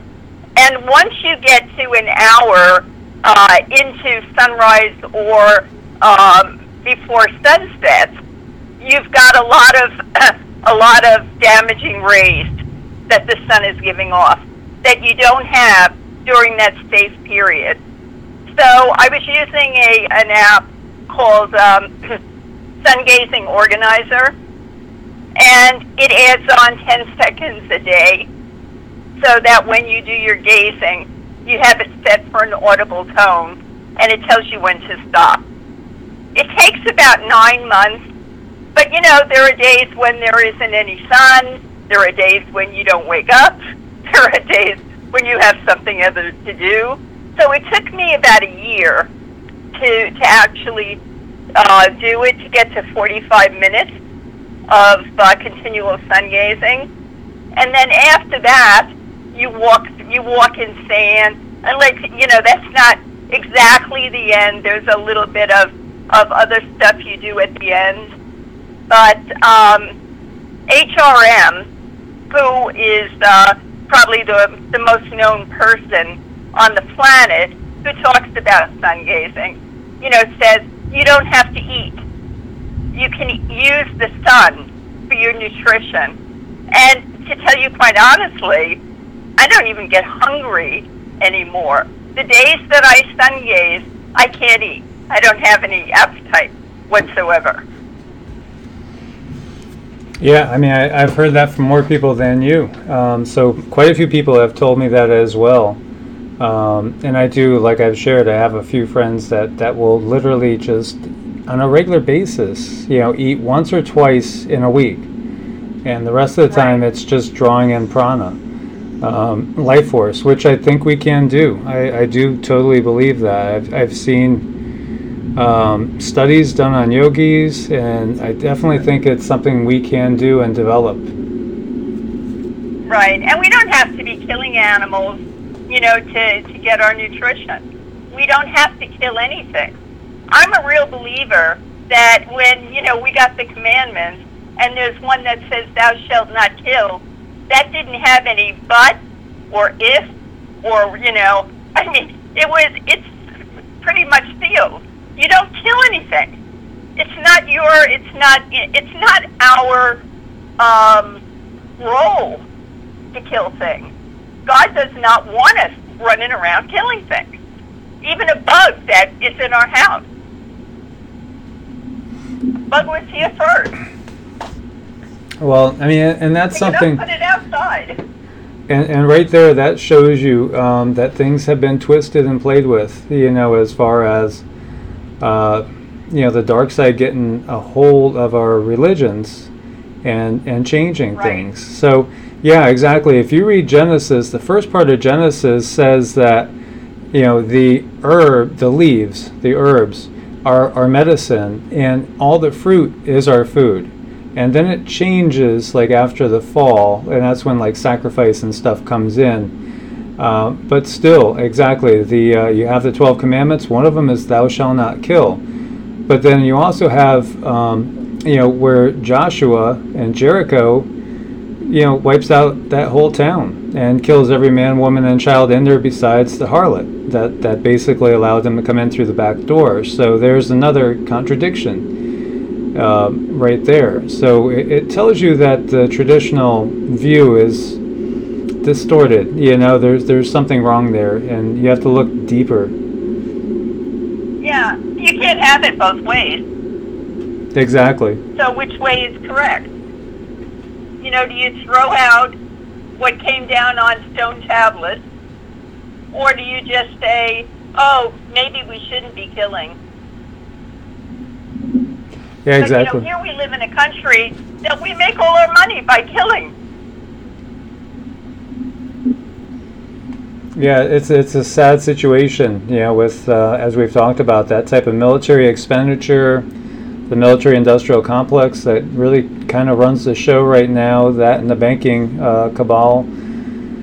And, here we are, in this country which was thought of as the land of the free and the brave, and it's militarily in 90% of the countries of the world in 2017, and spending more on its military than the next 8 to 10 combined.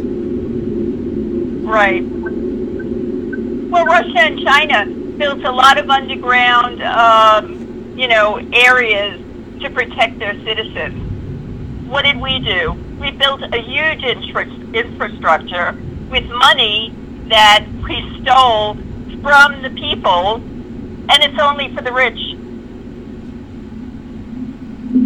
Yeah, it's a sad situation. Definitely a very, very sad situation. But trying to look at the bright side, this world is definitely fading. We could see it.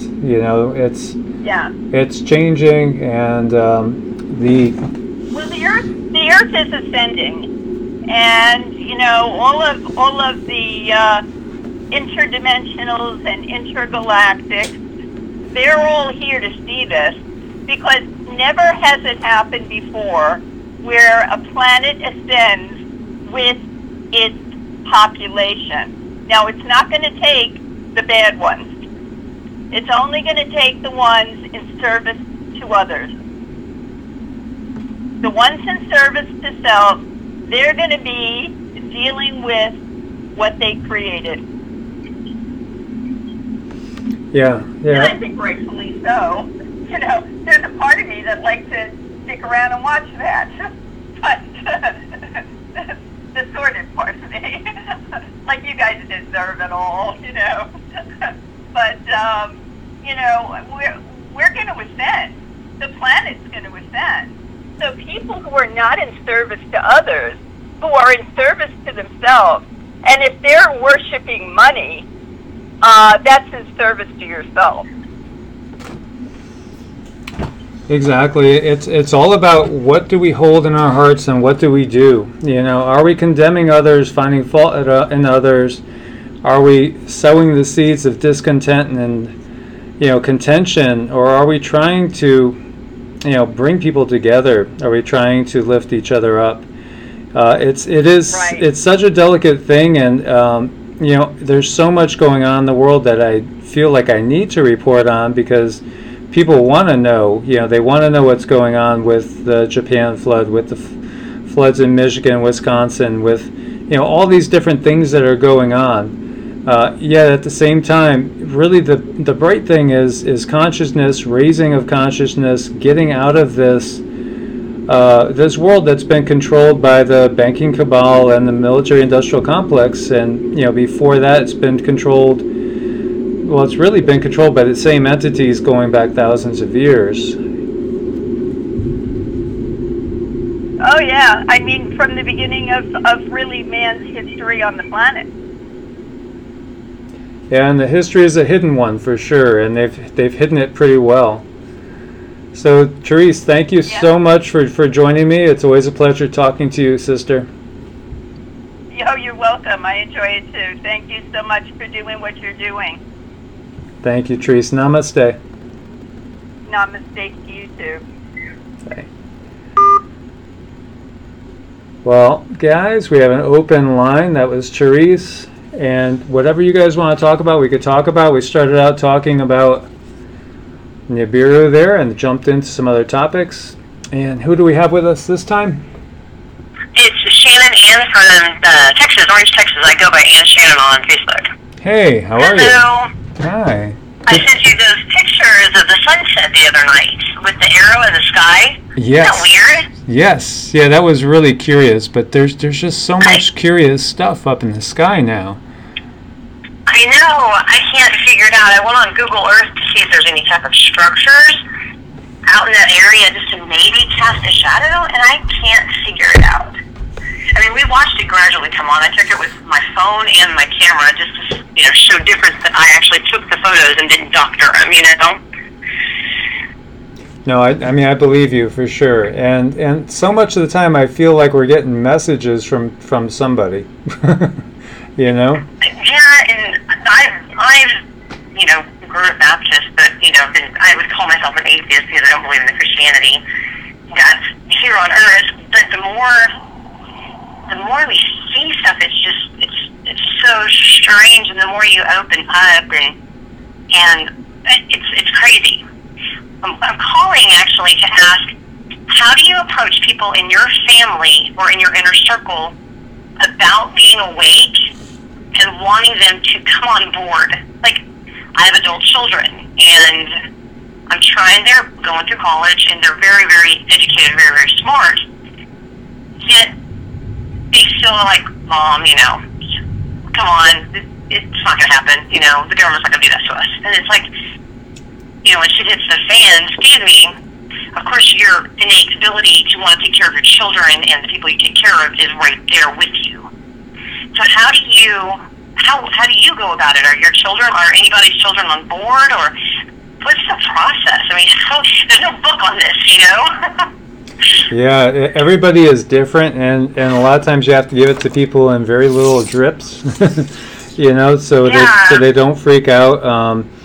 Getting them to watch a video or getting them to just check out a news article and just saying, did you know? And just, wow. Or just even saying something like, wow, I can't believe this. And maybe they'll be like, what, Ma? And it's, just, horrible flood here in Japan.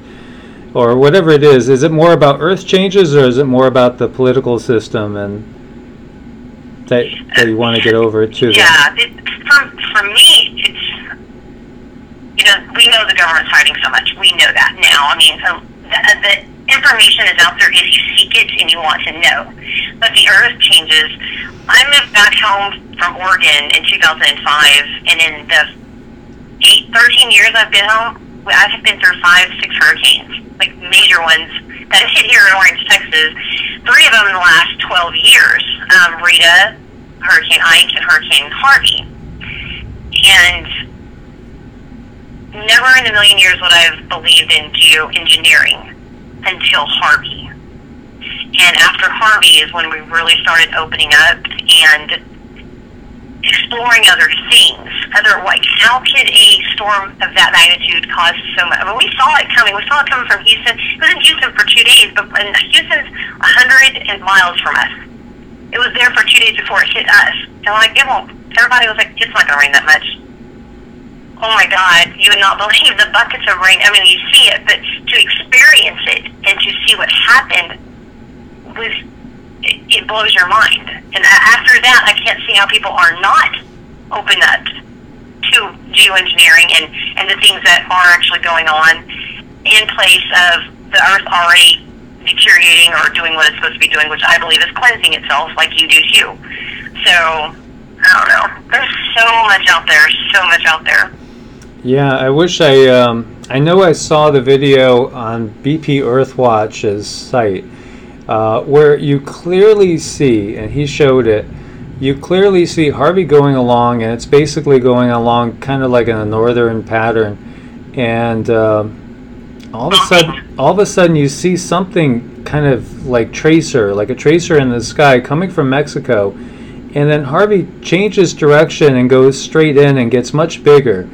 And so it's like one of those rockets that they seed clouds with, but on steroids, that somehow affected Harvey, pulled it inland, and strengthened it so much. It was like so clear, and he played it and played it again. And I was just blown away. I was like, oh my God, you just see so clearly there's human intervention in this, and it's being done on purpose. And we are in an area where we have Exxon, we have Mobil, we have all of these major petrochemical companies here. And I was thinking of, was it another country trying to deteriorate our output of oil and gas?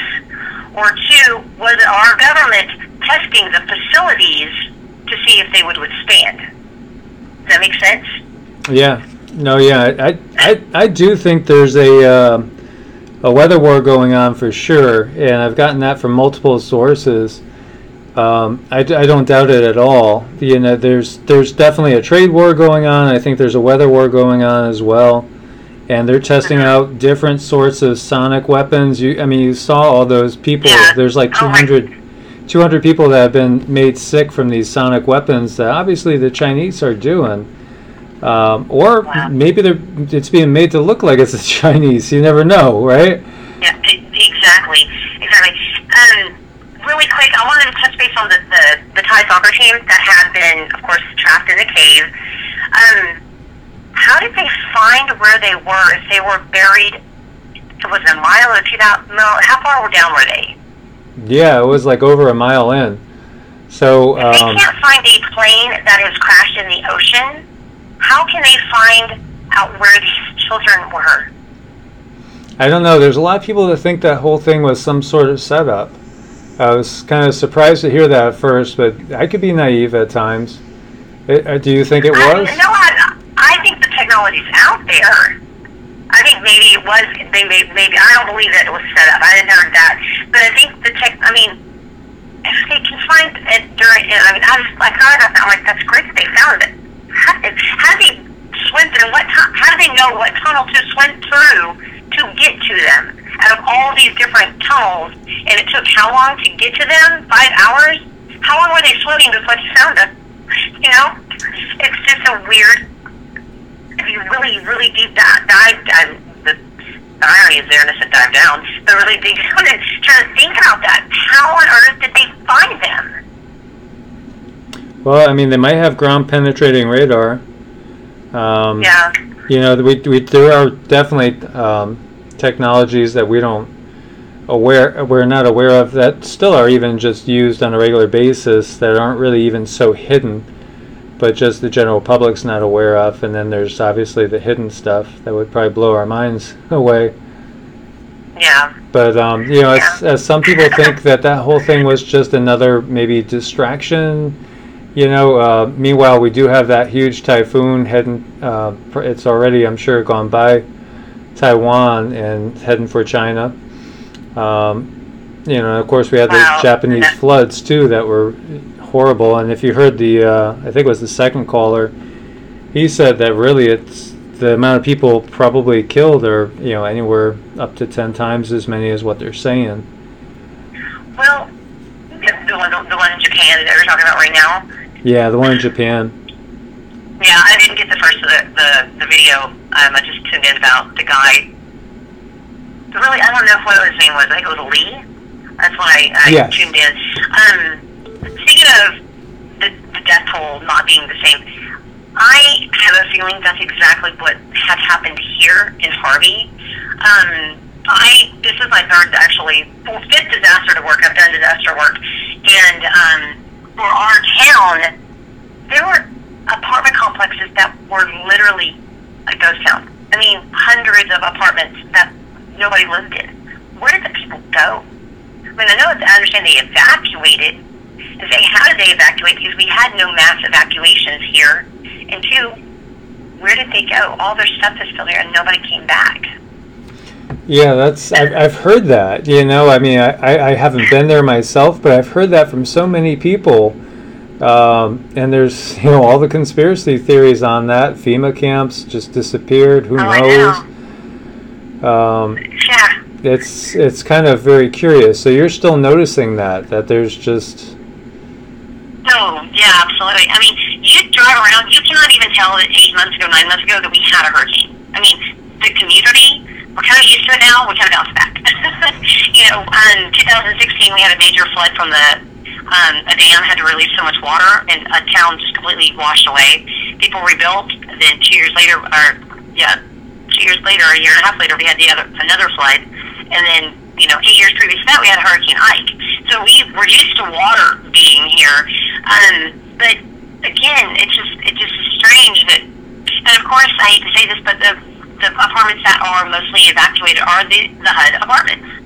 You don't see brand new ones that nobody are living in. Ones that, you know, you knew had many people in because they were next to an elementary school. Nobody's there. This is the strangest. Nobody notices it either. Nobody talks about it. I mean, I notice the little subtleties in everything that nobody else says. Yeah. I don't know. Yeah, that's definitely a very, very scary thought. And we've had so many of these type of events now. And, you know, think about, you know, what Japan looks like, too. I don't know if you saw all those. God, the videos. We watch every day, yes. It's the fact that they could mass scale try to evacuate over 4 million people is incredible. How on earth, where did they go? Japan's kind of a small island, I'm just saying. Right. Yeah, and so, you know, what's the real toll, and what else is happening behind the scenes as well? And as we know, you know, there's going to be more over here too. It's just all ramping up. If you heard Lee talking, he's talking multiples, you know, as far as the strength, and you know, like, you know, getting twice as bad, then 4 times as bad, and you know, it's really going to ramp up quite a bit before things level off. So. Oh, I know, and I talked to some of my family members and my children about this, and it's like they just look like, what are you drinking? And I'm like, actually, I've stopped drinking. I'm eating more healthy, and I don't watch news, and I'm actually, when you do get away from all those other things that invade your brain, you do waken up, and as you say being awake, you see so much more, and everybody, either they don't want to hear it, but they don't have the capacity right now to understand it. Right. Yeah, but see, unfortunately, you know, the people that are asleep like that, they're going to be the ones that are just completely panicking. You know, when things come to roost at home, and they're coming.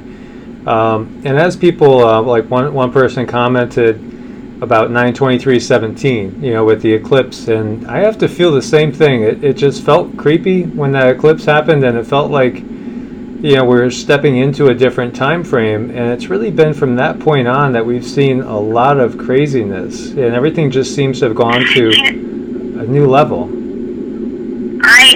The place I took the pictures that I sent you, I went there on the eclipse day and watched the whole eclipse, and it was interesting because I don't get the water here because of all the bacteria that grows, but the Gulf was extremely warm, and I made a mention to my friend, I'm like, we're about to have a hurricane because it's extremely warm. And right when the eclipse was about to take place, I have photos of it. I'll send you, but they were chemtrailing it. I mean, I have a plane flying right over the sun right before it started eclipsing. And I didn't know back then what I know now, and I went back and looked at the picture, and I'm like, oh my God, it's right there. It's in plain sight. Right. Yeah, it's incredible. And then we got 7 years later, we have the next eclipse, and it makes a big X right across the country. And I've got from so many sources, like 2024 is the big year. But there's supposed to be an increase in activity in 2021. But when 2024 comes, that's kind of like where you just don't even recognize things anymore. It's changed so much at that point. So, yeah, you got to wake up your family. Yeah, and then on a personal note, had you had premonitions of this or dreams? Because I've dreamed about all my life. I guess you'd say I've always dreamed about apocalyptic floods and stuff like that, and I've always been aware of the influence of movies have on us and how they warned us for years what's really coming. But I'm curious of what made you awake. What was your aha moment? Yeah, it's come to me in dreams all throughout my life, and also in visions when meditating. And now it's, as soon as I get into meditation, I have things that just fly through. You know, I could see things so clearly. In some cases, but no, I've had dreams, and as well as my kids too. I shared the other night with some. Yeah, I heard about your daughter's dream. Yeah, that was interesting. So that was wild because she had that dream. Now I've had dreams where I clearly saw when I was 19, I saw lights everywhere in the sky, and my thought was, oh my God, there's nowhere to run, nowhere to hide, because there were so many lights in the sky. And I don't know if they were if that was like a meteor shower coming down or an alien invasion, or if that was a military invasion, but there was so many lights everywhere. It was just kind of like the pit of your stomach dropping, knowing it doesn't matter what you do. It just doesn't matter.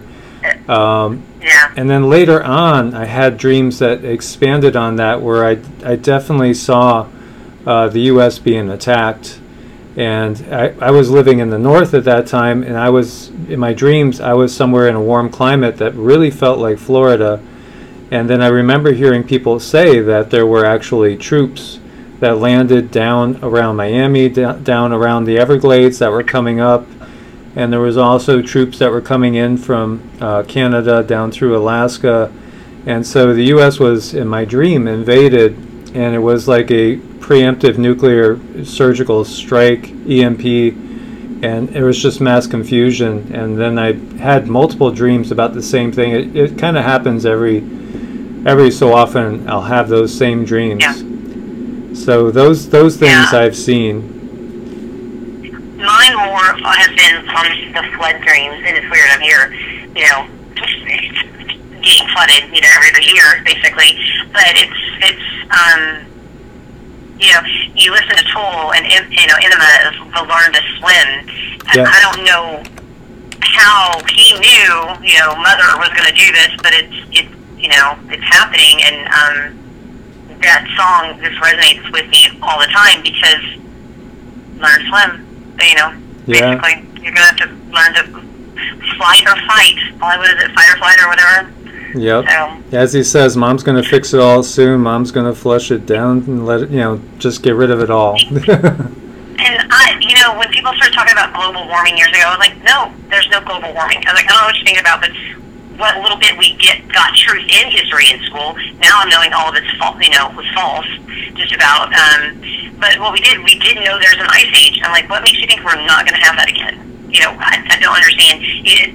It's going to warm and it's going to cool. It's going to do what it's done all its life. It's an organism. The Earth to me is an organism, just like we are organisms, and we are living on it. Exactly. It doesn't make sense.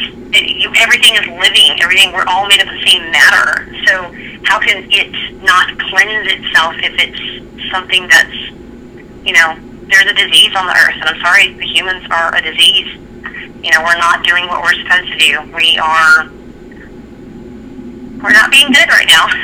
Right. Yeah, we have to get back to being in a symbiotic relationship with the Earth, and that will definitely help because, to every action there's a reaction. So we need to realize our place in the planet and band together and start changing things and get out of the system that we've been in, which has been one of divisiveness. Yeah, absolutely. Well, thank you so much. And everybody that calls in appreciates what you do. And I'm glad I found you on YouTube. And we like I said, my household listens to you daily. And keep it going. It's going to get so much bigger from here. And people are going to realize that, they've been doing this for, 2 years now? Maybe we need to start, drinking that juice and not this juice over here. Yes. Thank you so much for being part of the family. And I truly appreciate you. Thank you for sending in the photos. I'm trying to organize a bunch of photos.